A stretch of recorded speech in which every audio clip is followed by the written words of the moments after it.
सभी साथियों को राम राम। S4PSC के ऑफिशियल यूट्यूब चैनल पर आप सभी का स्वागत है। और इस वीडियो के अंदर हम दिल्ली पुलिस कांस्टेबल के बारे में बात करने वाले हैं। आप में से बहुत सारे ऐसे बच्चे हैं जो दिल्ली पुलिस कांस्टेबल 2025 के लिए प्रिपरेशन कर रहे हैं और उनका सपना है दिल्ली पुलिस में लगने का। तो इस वीडियो के अंदर हम कंप्लीट सिनेरियो जानने वाले हैं कि दिल्ली पुलिस में लगने के लिए सबसे पहले आपके पास क्या क्या रिक्रूटमेंट होनी चाहिए और क्या क्या जो है प्रोसेस इसके अंदर होती है। जो भी चीज़ें होती हैं, जैसे कि एसएससी के जो ऑफिशियल कैलेंडर आया था 2025 का, उसके अनुसार जो है ये वैकेंसी का नोटिफिकेशन अभी तक आ जाना चाहिए था। लेकिन यू नो वेरी वेल, अभी सिलेक्शन पोस्ट का जो मुद्दे चल रहे हैं, कुछ जो है प्रोटेस्ट चल रहा है दिल्ली के अंदर, और जो सिलेक्शन पोस्ट का एग्ज़ाम हुआ था वो भी जो है पोस्टपोन कर दिया गया था। तो इन कारणों की वजह से जो है नोटिफिकेशन में थोड़ा सा डिले हो सकता है। बट जो आपका नोटिफिकेशन है दिल्ली पुलिस कांस्टेबल का, वो डेफिनेटली आपको देखने को मिलेगा। नोटिफिकेशन कब आएगा, एग्ज़ाम पैटर्न में कुछ चेंज हो सकता है या नहीं हो सकता, वैकेंसी कितनी आएगी, आप तैयारी कैसे कर सकते हैं, ये सारी चीज़ें जो है हम नेक्स्ट वीडियो के अंदर जो है बात करेंगे। अभी हम सिर्फ इस वीडियो के अंदर इतना जानेंगे कि दिल्ली पुलिस कांस्टेबल बनने के लिए जो है क्या सिनेरियो होता है, क्या क्या चीज़ इसके अंदर मांगी जाती है, जैसे कि हाइट हो गया, फिजिकल हो गया, चेस्ट हो गया, ठीक है, रिटन एग्जामिनेशन में क्या कुछ पूछा जाता है, ये सारी कंप्लीट डिटेल जो है इस वीडियो के अंदर जान लेंगे। तो ये स्पेशली वीडियो उन बच्चों के लिए स्पेशल रहने वाला है जो बच्चे दिल्ली पुलिस कांस्टेबल के लिए पहली बार फॉर्म भर रहे हैं या फिर पहली बार तैयारी कर रहे हैं। तो सभी बच्चे इस वीडियो को अंत तक जरूर देखिएगा। डेफिनेटली आपके सारे जो डाउट्स हैं वो क्लियर हो जाएंगे। और तैयारी कैसे कर सकते हैं इसके लिए जो है मैं नेक्स्ट वीडियो बनाऊंगा, जिससे जो है आपका पहली बार में दिल्ली पुलिस कांस्टेबल में जो है सिलेक्शन हो जाएगा। ठीक है, तो चलिए बिना किसी टाइम वेस्ट के वीडियो को शुरू कर लेते हैं। सबसे पहले यहाँ पे मैं जो नोटिफिकेशन आपके सामने लेके आया हूँ, ये जो आपको नोटिफिकेशन दिख रहा है, ये कहाँ का है, 2023 का नोटिफिकेशन है। ठीक है, यहाँ पे मैंने दिल्ली पुलिस कांस्टेबल से रिलेटेड जितनी भी कंप्लीट और इंपॉर्टेंट डिटेल थी वो सारी ले ली है। यहाँ पे थोड़ी थोड़ी सी चीज़ें आपको मैं इसलिए बताऊंगा क्योंकि आपको प्रूफ दिखाना बहुत जरूरी होता है। ठीक है, ये 2023 की वैकेंसी का नोटिफिकेशन यहाँ पे दिखा रहा हूँ। इसके अंदर जो है ये आपको जानना जरूरी नहीं है कि फॉर्म वगैरह कब आए थे, बस आपको ये बताना था कि 2023 में जो है लास्ट वैकेंसी आई थी, मेल और फीमेल की ये जो वैकेंसी आई थी। ठीक है, इसके अंदर थोड़ी थोड़ी जो चीज़ें हैं वो हम देखते हुए चलेंगे। जैसे कि ये जो फॉर्म है ये आपका ऑनलाइन फॉर्म भरा जाता है। उसके बाद computer based examination will be conducted by commission in English and Hindi. तो ऑनलाइन आपका एग्जाम होता है, कंप्यूटर के ऊपर आपका एग्जाम होता है, और इंग्लिश और हिंदी दोनों भाषाओं में जो है आपका एग्जाम होता है। उसके बाद क्या प्रोसेस होती है, physical endurance and measurement test होती है, यानी कि रिटन एग्जामिनेशन के बाद आपका PE&MT होता है, will be scheduled and conduct bye Delhi police. तो ये जो आपका फिजिकल मेजरमेंट और एंडोरेंस टेस्ट होता है ना, इसको कंडक्ट कौन करवाता है, तो इसको दिल्ली पुलिस जो है कंडक्ट करवाती है, और इसके कोई मार्क्स नहीं होते। ठीक है, ये ओनली क्वालिफाइंग नेचर का होता है। बट यकीन मानिएगा दुनिया जहान के बच्चे जो है इस फिजिकल एंडोरेंस और मेजरमेंट टेस्ट में जो है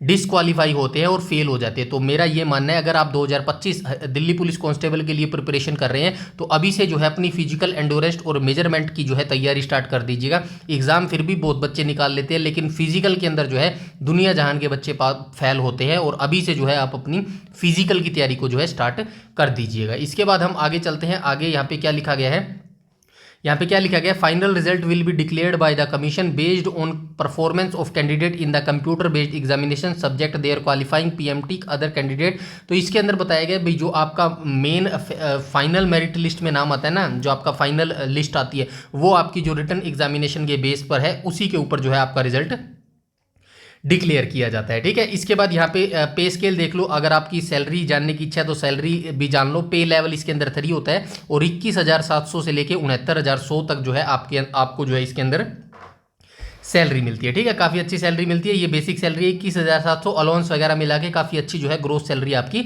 बन जाती है। ठीक है, एक स्टूडेंट्स हैं मेरे जो वो लास्ट टाइम ही दिल्ली पुलिस कांस्टेबल के अंदर जो है लगे हैं, उनसे भी मैं कुछ डिटेल्स लूँगा, जैसे कि सैलरी वगैरह या फिर जो भी डिटेल्स इंपॉर्टेंट होगी उनसे लेके मैं आपके साथ शेयर जरूर करूँगा। ठीक है, उसके बाद नंबर ऑफ वैकेंसी की बात करूँ तो total of number of vacancy जो थी कितनी आई थी, 7,547 वैकेंसी आई थी। ये 2023 की बात है। ठीक है, अभी मिनिमम मान के चलिएगा इतनी वैकेंसी तो आएगी। ऐसा अनुमान लगाया जा रहा है कि इससे जो है वैकेंसी ज़्यादा ही आने वाली है। तो काफ़ी गोल्डन अपॉर्चुनिटी है इस बार 2025 वाले स्टूडेंट्स के लिए। ठीक है, इसके बाद हम चलते हैं आगे। और आगे क्या, ये एज रिलैक्सेशन बताई गई है भाई, जो एज लिमिट होती है ना, एज लिमिट जो जर्नल वालों के लिए होती है 18 से 25 साल होती है, ठीक है। मिनिमम एज जो है आपकी 18 साल होनी चाहिए और मैक्सिमम जो है 25 साल एज होनी चाहिए। और जो रिजर्व कैटेगरी है उनको जो है रिजर्वेशन वैसे ही मिलता है जैसे एसएससी में सभी को मिलता है। एससी एसटी को 5 साल का मिलता है, ओबीसी को 3 साल का मिलता है। बाकी ये जितनी भी कैटेगरी हैं यहाँ पे आप अपनी अपनी कैटेगरी को देख लेना, उसी अकॉर्डिंग जो है आपको यहाँ पे एज रिलैक्सेशन मिलता है, ठीक है। नंबर ऑफ वैकेंसी की बात हो गई, एज की बात हो गई। अब हम देख लेते हैं इसकी क्वालिफिकेशन, ठीक है। क्वालिफिकेशन क्या होती है तो यहाँ पे देख लो 10+2 senior secondary passed from a recognised board education qualification is relaxed by, ये 11th वाला ये इन बच्चों के लिए है, ठीक है। 11th वाला आप छोड़ दो, आपको मेन याद ये रखना है, जो भी बच्चा दिल्ली पुलिस कांस्टेबल के लिए तैयारी कर रहा है उसके पास मिनिमम जो है 12th क्लास पास होना चाहिए किसी भी रिकॉग्नाइज्ड यूनिवर्सिटी से। और ये जो 10th क्लास पास है, लास्ट डेट मतलब जब भी आपका नोटिफिकेशन आएगा अभी 2025 में, उसकी लास्ट डेट तक जो है आपके पास जो है डॉक्यूमेंट्स होने चाहिए, यानी आपकी जो +2 क्लास पास का जो है सर्टिफिकेट आपके पास होना चाहिए, तो जो है आप इसके अंदर अप्लाई कर पाएंगे। ये इंपॉर्टेंट लाइन है, इसको जरूर आप जो है रिमेंबर रखिएगा, ठीक है। मेल कैंडिडेट के लिए है ये स्पेशल, फीमेल की नहीं है, फीमेल के लिए नहीं है, ओनली मेल कैंडिडेट के लिए। Must possess a valid driving licence for LMV motorcycle और car as on the date PEMT learner licence is not acceptable. इस लाइन को अच्छे से समझ लीजिएगा, जो है डेफिनेटली इंपॉर्टेंट है और एक एक करके मैं इजीली बताने वाला हूँ। सबसे पहले जो मेल कैंडिडेट है ना, मेल वाले बच्चे, मेल के लिए जो है इसके अंदर LMV लाइट मोटर व्हीकल का जो है लाइसेंस मांगा जाता है, ठीक है। लाइसेंस मांगा जाता है और ये कब मांगा जाता है, ये जब आपका PE और MT होता है ना, PE और MT, तब जो है ये मांगा जाता है। मतलब पहले आपका रिटन एग्जाम, पहले आपका नोटिफिकेशन आएगा। मतलब फॉर एग्जांपल मैं ये कहना चाह रहा हूँ, अगर किसी के पास ये जो है लाइट मोटर व्हीकल का लाइसेंस नहीं है, ठीक है, लाइसेंस फॉर एग्जांपल अभी नहीं है और आप तैयारी कर रहे हैं दिल्ली पुलिस कांस्टेबल की, तो अभी भी चाहे तो आप इसको बनवा सकते हैं। कैसे बनवा सकते हैं, क्योंकि अभी इसका नोटिफिकेशन नहीं आया है, ठीक है, नोटिफिकेशन इसका नहीं आया है, ठीक है। मान के चलते हैं इसका नोटिफिकेशन कब आएगा, अभी जो है अगस्त चल रहा है, सितंबर के महीने में जो है मान के चलते हैं इसका नोटिफिकेशन आ जाता है, ठीक है।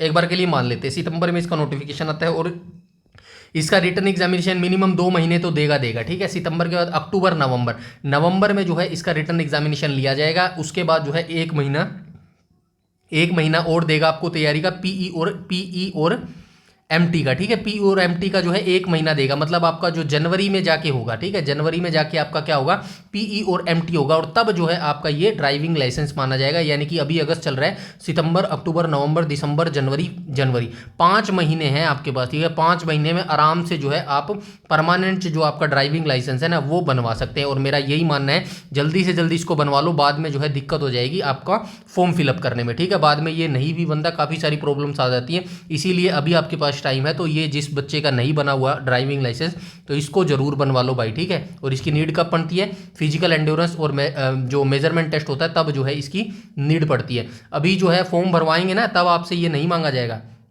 याद रखना, तब नहीं मांगा जाएगा तब, लेकिन इसको सिर्फ तब मांगा जाएगा जब जो है आपका फिजिकल एंड्योरेंस और मेजरमेंट टेस्ट होगा, ठीक है। और तब जो है लर्नर नहीं चलेगा, परमानेंट आपके पास होना चाहिए। उसके बाद स्कीम ऑफ एग्जामिनेशन की बात करें तो स्कीम ऑफ एग्जामिनेशन को देख लेते हैं। यहाँ पे क्या कहा गया है, examination will consist of computer based examination, यानी कि ऑनलाइन आपका एग्जाम होगा, physical endurance and measurement test followed by the medical examination of recommended candidates, ठीक है। आगे यहाँ पे क्या लिखा गया है और चीज़ देख लेते हैं। जो मेन चीज़ है सिर्फ हम वही देखेंगे। यहाँ पे देख लो, कंप्यूटर बेस्ड एग्जामिनेशन होगा आपका 1 objective type multiple choice question, यानी कि MCQ जो है आपका यहाँ पे क्वेश्चन पेपर होगा। 100 क्वेश्चन आपसे पूछे जाएंगे जो कि 100 मार्क्स के रहेंगे, यानी कि एक क्वेश्चन आपका 1 मार्क्स का रहने वाला है। कौन कौन सा सिलेबस आपसे पूछा जाएगा, तो यहाँ पे देख लो, पार्ट A में आपसे पूछा जाएगा जनरल नॉलेज करंट अफेयर, ठीक है, ये पूछा जाएगा 50 मार्क्स का, 50 क्वेश्चन पूछे जाएंगे और मेन रोल इसी का रहने वाला है भाई, मेन रोल इसी का रहने वाला है। जो बच्चा इस पर पकड़ बना लेगा ना, यकीन मानो 75% जो उसका दिल्ली पुलिस कांस्टेबल का सपना है ना वो पूरा हो जाएगा। इस पर पकड़ बना लो, और इस पर पकड़ कैसे बनाई जाएगी वो मैं आपको नेक्स्ट वीडियो के अंदर बताने वाला हूँ। रीजनिंग मोस्टली सभी बच्चों को आती है, 25 मार्क्स में थे, इजीली जो है आप आराम से मार्क्स इसके अंदर गेन कर लीजिएंगे। मेरा ऐसा मानना है, मिनिमम हर बच्चा रीजनिंग में 25 में से 20 तो ठीक कर ही जाएगा, ठीक है। उसके बाद न्यूमेरिकल एबिलिटी थोड़ा सा डिफिकल्ट होता है, मेरे जैसे बच्चों के लिए डिफिकल्ट होता है, बट 15 में से जो है अगर तैयारी करेगा तो इसमें भी जो है अच्छा स्कोर कर सकता है। न्यूमेरिकल एबिलिटी की बाद में बात करेंगे, ठीक है। उसके बाद जो है कंप्यूटर भी इसके अंदर पूछा जाता है, ठीक है। कंप्यूटर इसके अंदर 10 मार्क्स का पूछा जाता है, ये भी 10 में से 10 मार्क्स लिए जा सकते हैं, ठीक है। तो आपका जो मेन तैयारी होगी, जो आपका मेन सिलेक्शन होगा, उसमें कौन कौन से सब्जेक्ट जो है इंपॉर्टेंट भूमिका निभाएंगे। जनरल नॉलेज और करंट अफेयर भूमिका निभाएगा, रीजनिंग जो है भूमिका निभाएगा, और कंप्यूटर फंडामेंटल्स, जो ये 3 सब्जेक्ट है ना, जो बच्चा इनको पकड़ बना लेगा इन तीनों सब्जेक्ट में, यकीन मानिएगा कितने नंबर बन गए, 50 ये हो गए, 25 ये हो गए, 75 75 और 10 85, 85 मार्क्स का तो यहीं कंप्लीट हो गया। और 85 में से कट ऑफ कितनी जाएगी वो हम नेक्स्ट वीडियो के अंदर बात कर लेंगे, ठीक है। तो ये 3 सब्जेक्ट भाई अभी से अपनी फोकस करना स्टार्ट कर दो, बाद में टाइम नहीं मिलेगा, यकीन मानिएगा। जब आपका नोटिफिकेशन आ जाएगा उसके बाद आप तैयारी नहीं कर पाएंगे, क्योंकि जो सीरियस कैंडिडेट है ना दिल्ली पुलिस कांस्टेबल के लिए, वो अभी से तैयारी जो है अपनी स्टार्ट कर चुके हैं, ठीक है। और इसके अंदर जो है नेगेटिव मार्किंग भी होती है, यहाँ पे देख लो भाई 0.25 negative marking each wrong answer, मतलब कि 0.25 नेगेटिव मार्किंग का मतलब क्या होता है, 1/4 नेगेटिव मार्किंग होती है, यानी कि 4 क्वेश्चन जब आप गलत कर दोगे ना तो आपका एक सही वाला जो उत्तर है वो काट लिया जाएगा, ठीक है। 1/4 नेगेटिव मार्किंग ज़्यादा नहीं होती तो रिस्क लिया जा सकता है, यानी कि 100 के 100 क्वेश्चन जो है वो अटेम्प्ट किए जा सकते हैं। कैसे अटेम्प्ट करेंगे वो भी मैं जो है आगे आपको बताने वाला हूं, ठीक है। उसके बाद हम बात करें तो ये जो आपका ऑनलाइन कंप्यूटर बेस्ड एग्जाम होगा वो हिंदी और इंग्लिश दोनों में जो है आएगा, ठीक है। उसके बाद यहाँ पे जो है डिटेल से सिलेबस दिया गया है, वही इसको भी पढ़ लेना। जनरल नॉलेज के अंदर क्या कुछ पूछा जाएगा तो यहाँ पे डिटेल से दिया गया है। यहाँ पे देखो, जैसे कि मैं आपको बता देता हूँ, the test will be also include question relating to Indian and its neighbouring country हो गया, ठीक है, स्पोर्ट्स के हो गया, हिस्ट्री हो गया, कल्चर हो गया, ज्योग्राफी हो गया, इंडियन इकोनॉमी हो गया, जनरल पॉलिटी हो गया, इंडियन कॉन्स्टिट्यूशन हो गया, स्पेसिफिक साइंटिफिक रिसर्च हो गया, एटसेट्रा। यहाँ से जो है जनरल नॉलेज के जीके जीएस के आपसे क्वेश्चन पूछे जाएंगे। उसके बाद रीजनिंग से आपसे ये टॉपिक्स पूछे जाएंगे। यहाँ पे सारे जो टॉपिक्स दिए गए हैं ये रीजनिंग के दिए गए हैं, ठीक है।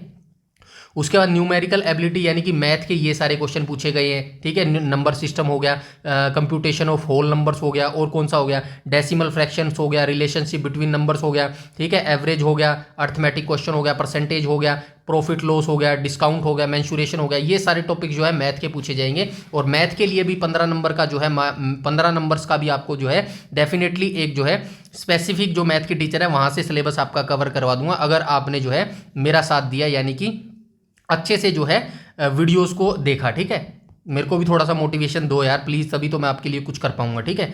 उसके बाद जो है कंप्यूटर फंडामेंटल से जो क्वेश्चन पूछे जाएंगे, कंप्यूटर से 10 मार्क्स का आएगा, तो 10 मार्क्स के लिए आपको कंप्यूटर फंडामेंटल जो है टॉपिक पढ़ना पड़ेगा, MS एक्सेल पढ़ना पड़ेगा, MS वर्ड पढ़ना पड़ेगा, कम्युनिकेशन इंटरनेट पढ़ना पड़ेगा, WWW world web browser etcetera पढ़ने पड़ेंगे, ठीक है। तो कंप्यूटर की टेंशन मत लो, 10 के 10 मार्क्स लेंगे, इसमें टेंशन ना लो, ठीक है। बस आप जुट जाना, और तैयारी आपकी बिल्कुल फ्री में करवाएंगे। जितनी भी वीडियोज होंगी उन सभी की PDF जो है बिल्कुल फ्री में आपको प्रोवाइड करवाई जाएगी। उसके बाद जो आपका क्वेश्चन पेपर होगा वो 10वीं लेवल का होगा भाई, याद रखना। जो आपका एग्जाम पेपर होएगा ना, हरियाणा माफ कीजिएगा, हरियाणा पुलिस इसलिए निकल रहा है क्योंकि वर्तमान में जो हमारा बैच है वो हरियाणा पुलिस का चल रहा है, ठीक है। तो क्वेश्चन पेपर जो होगा वो आपका 10वीं के लेवल का होगा, ठीक है, यहाँ पे ये लिख दिया गया है। उसके बाद जो है अब रिटन एग्जामिनेशन की बात होगी। एज मैंने बता दी, रिटन एग्जामिनेशन के बारे में सब कुछ बता दिया, कितने क्वेश्चन आएंगे, कितने मार्क्स के आएंगे, कौन कौन से सब्जेक्ट आएंगे, डिटेल बता दिए, ठीक है। अब हम बात कर लेते हैं PE और MT की, ठीक है। PE और MT की बात कर लेते हैं, क्योंकि एग्जाम के बाद जो है आपका ये PE MT होगा, और इसी में जो है आपका ड्राइविंग लाइसेंस मांगा जाएगा, ठीक है, ड्राइविंग लाइसेंस मांगा जाएगा। तो इसके अंदर देख लेते हैं physical endurance and measurement test के अंदर क्या क्या स्टैंडर्ड आपके रहने वाले हैं। सबसे पहले test for male candidate, male candidate के लिए फिजिकल एंड्योरेंस में क्या कुछ किया जाएगा, तो अप टू 30 साल तक के जो होंगे बच्चे होंगे उनको जो है 1600 मीटर की रेस करनी होगी 6 मिनट के अंदर। लॉन्ग जंप करना होगा 14 फीट का, और हाई जंप करना होगा 3 फुट 9 इंच का, ठीक है। अबव 30 to 40 ये रिजर्वेशन कैटेगरी, जो ऊपर मैंने एज दिखाई थी ना, वहाँ पे जो एज रिलैक्सेशन बच्चों को मिल रहा है उनके हिसाब से जो 30 से 40 साल के बीच में आएंगे उनको 7 मिनट में क्रॉस करनी होगी 1600 मीटर की रेस। 13 फीट का लॉन्ग जंप करना होगा, 3 फुट 6 इंच का हाई जंप मारना होगा। और अबव 40 साल से जो ज़्यादा के होंगे उनके लिए 8 मिनट में कंप्लीट करनी होगी 1600 मीटर। 12 फीट लॉन्ग जंप करना होगा, 3 फुट 3 इंच जो है हाई जंप करना होगा। यकीन मानिएगा ये जो स्ट्रक्चर यहाँ पे दिया गया है ना, इसकी तैयारी अभी से शुरू कर दो, वरना जो फिजिकल है ना इसको क्लियर नहीं कर पाओगे। अभी मैंने बता दिया, क्योंकि पिछली बार भी ऐसा हुआ था, दुनिया जहान के बच्चे जो है फिजिकल के अंदर बाहर हो गए थे, ठीक है। इसके बाद हम आगे चलते हैं। यहाँ पे क्या लिखा गया, those candidate who qualify in the race will eligible to appear in long jump and the high jump. मतलब ये कहा गया पहले आपकी रेस होगी, ठीक है, रनिंग होगी आपकी, ये यहाँ पे दिया गया ना रनिंग, ये 1600 मीटर की जो रनिंग क्रॉस कर लेगा उसी को लॉन्ग जंप की जो है अनुमति दी जाएगी। जो लॉन्ग जंप क्वालिफाई कर लेगा फिर उसको हाई जंप में भेजा जाएगा। ऐसा नहीं है कि भाई रेस अगर आप क्वालिफाई नहीं कर पाएंगे तो आप वो लॉन्ग जंप में भेज देंगे, ऐसा नहीं है। हर स्टेप जो है आपको क्लियर करते हुए जाना पड़ेगा, ऐसा ही जो है यहाँ पे लिखा गया है, ठीक है। उसके बाद जो है standard of physical measurement for male candidate, ठीक है। मतलब जो ये सारी प्रोसेस कंप्लीट कर लेगा उसके बाद जो है मेजरमेंट टेस्ट के लिए भेजा जाएगा, यानी कि आपकी शरीर की जो है नपाई होगी, चेस्ट आपकी नापी जाएगी और हाइट आपकी नापी जाएगी, ठीक है। इसके अंदर जो है हाइट मिनिमम 170 सेंटीमीटर, ठीक है। यहाँ पे क्या लिखा गया है, physical qualify endurance test standard of, चलो ठीक है। तो हाइट क्या है, मिनिमम 170 सेंटीमीटर आपकी होनी चाहिए, ठीक है। और बाकी जो 5 सेंटीमीटर का जो इसके अंदर हाइट का जो छूट दी गई है वो किन को दी गई है,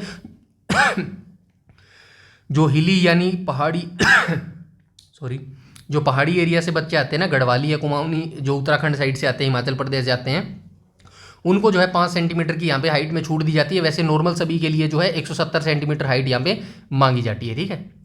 ये आप याद रखेंगे, ठीक है।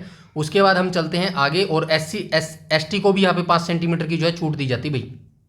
उसके बाद चेस्ट की बात करें तो chest 81 centimetre with minimum of 4 centimetre expansion, मतलब जो मिनिमम आपकी चेस्ट होनी चाहिए ना वो 81 सेंटीमीटर होनी चाहिए। और जैसे आप चेस्ट को फुलाएंगे तो जो आपकी चेस्ट का फुलाव है ना वो 4 सेंटीमीटर होना चाहिए, यानी कि 81 से 85 के बीच में जो है आपकी चेस्ट होना चाहिए, ठीक है। ये हो गई फिजिकल मेजरमेंट की बात, ठीक है। इसके बाद हम बात कर लेते हैं फिजिकल एंड्योरेंस टेस्ट, ठीक है। यहाँ पे ये मेल का है, ऊपर हमने जो बात करी थी वो फीमेल माफ कीजिएगा मेल का था, अभी हम बात कर रहे हैं फीमेल का। फीमेल में क्या बोला गया, अप टू 30 साल की जो लड़कियां होंगी उनको 1600 मीटर पास करनी है 8 मिनट में। 10 फीट का लॉन्ग जंप करना और 3 फीट की जो है हाई जंप करनी होगी। 30 से 40 साल के जो बीच में लड़कियां आएंगी उनको 9 मिनट में 1600 मीटर, 9 फीट लॉन्ग जंप और 2 फीट 9 इंच हाई जंप करना होगा। और 40 साल से जो ऊपर की महिलाएं होंगी उनको 10 मिनट में 1600 मीटर और 8 फीट लॉन्ग जंप और 2 फुट 6 इंच हाई जंप जो है करना होगा। ये मेल की और फीमेल दोनों की जो है मैंने फिजिकल एंड्योरेंस और मेजरमेंट टेस्ट जो है आपको बता दिया है। ये फिजिकल एंड्योरेंस टेस्ट महिलाओं का देख लो भाई, ये जो आपकी जो हाइट नापी जाएगी ना, मिनिमम हाइट जो है आपकी 157 सेंटीमीटर होनी चाहिए, ठीक है। बाकी 2 सेंटीमीटर का जो है रिलैक्सेशन दिया गया पहाड़ी एरिया से जो भी लड़कियां आती है, ठीक है। तो ये सारी डिटेल थी जो मैंने आपको यहाँ से शेयर कर दी है। मैंने आपको यहाँ पे क्या क्या बताया है, एज आपको बता दी है, ठीक है, एज आपको बता दी है, ठीक है। एजुकेशन क्वालिफिकेशन आपको बता दी है, क्वालिफिकेशन आपको बता दी है। और क्या बताया आपको, सिलेबस आपको बता दिया है, एग्जाम पैटर्न आपको मैंने यहां पे बता दिया है। इसके बाद मैंने आपको क्या बताया, फिजिकल की प्रोसेस आपको मैंने बता दी है। फिजिकल में क्या होगा, PEMT होगा, ठीक है, PEMT का मतलब क्या होता है, फिजिकल एंड्योरेंस और मेजरमेंट टेस्ट। इसके बाद जो है आपका एक और स्टेज होगी मेडिकल की, ठीक है। मेडिकल होगा और मेडिकल के बाद जो है आपका फाइनल सिलेक्शन हो जाएगा, ठीक है, फाइनल सिलेक्शन, ठीक है। ये चीज आप याद रखना। जो जितना भी कंप्लीट सिनेरियो था ना दिल्ली पुलिस कांस्टेबल का, वो सारा जो है मैंने यहाँ पे आपको बता दिया है। अब ये चीजें आप देख लेना, अगर आपके पास ये सारी चीजें है ना तो डेफिनेटली आप सही ट्रैक पे हैं, अपनी तैयारी और तेज कर दीजिएगा। अगर इसमें से कोई भी चीज की कमी है तो भाई उसको पूरा कर लो, क्योंकि इन फ्यूचर में जो है बाद में दिक्कत आ जाती है तो आपकी जो तैयारी है वो वेस्ट हो जाएगी। इसके अलावा कोई भी अगर आपका डाउट है इस भर्ती के रिगार्डिंग, कोई भी आपकी क्वेरी है इस दिल्ली पुलिस कांस्टेबल के रिगार्डिंग, या फिर कोई भी जो है आपका सजेशन है, तो आप प्लीज़ कमेंट सेक्शन में कमेंट करके बता सकते हैं। अब नेक्स्ट वीडियो में के अंदर हम 2025 दिल्ली पुलिस कांस्टेबल के बारे में बात करेंगे कि नंबर ऑफ वैकेंसी कितनी आ सकती है, कैसे जो है आप इसकी तैयारी करके पहली बार में जो है सिलेक्शन ले सकते हैं दिल्ली पुलिस कांस्टेबल के अंदर। तो वीडियो को भाई प्लीज़ ज़्यादा से ज़्यादा लाइक कीजिएगा और शेयर कीजिएगा, मेरे मोटिवेशन के लिए। बिल्कुल फ्री में जो है आपकी तैयारी करवाएंगे दिल्ली पुलिस कांस्टेबल की इस चैनल के ऊपर, ठीक है। और आपका कोई भी डाउट क्वेरी है तो आप कमेंट सेक्शन में कमेंट करके बता सकते हैं। और चैनल पर पहली बार विजिट कर रहे हैं तो चैनल को सब्सक्राइब कर लीजिएगा और बेल आइकन बटन को टैप कर लीजिएगा, ताकि समय पर आपको सारी नोटिफिकेशंस मिलती रहे। और यूट्यूब पर अगर आप हमें फॉलो करते हैं तो हमारा टेलीग्राम ग्रुप जरूर से जरूर ज्वाइन कर लेना, जिसका लिंक आपको इसी वीडियो के डिस्क्रिप्शन में मिल जाएगा, क्योंकि जितनी भी वीडियोस की PDF होती है ना सारी कंप्लीट फ्री में टेलीग्राम पर ही प्रोवाइड करवाई जाती है। तो टेलीग्राम ज्वाइन करना बेहद इंपॉर्टेंट है, ठीक है। तो इसके अलावा कोई भी कुछ भी क्वेरी है तो आप कमेंट सेक्शन में कमेंट करके बता दीजिएगा। इस वीडियो में इतना ही, तब तक के लिए धन्यवाद।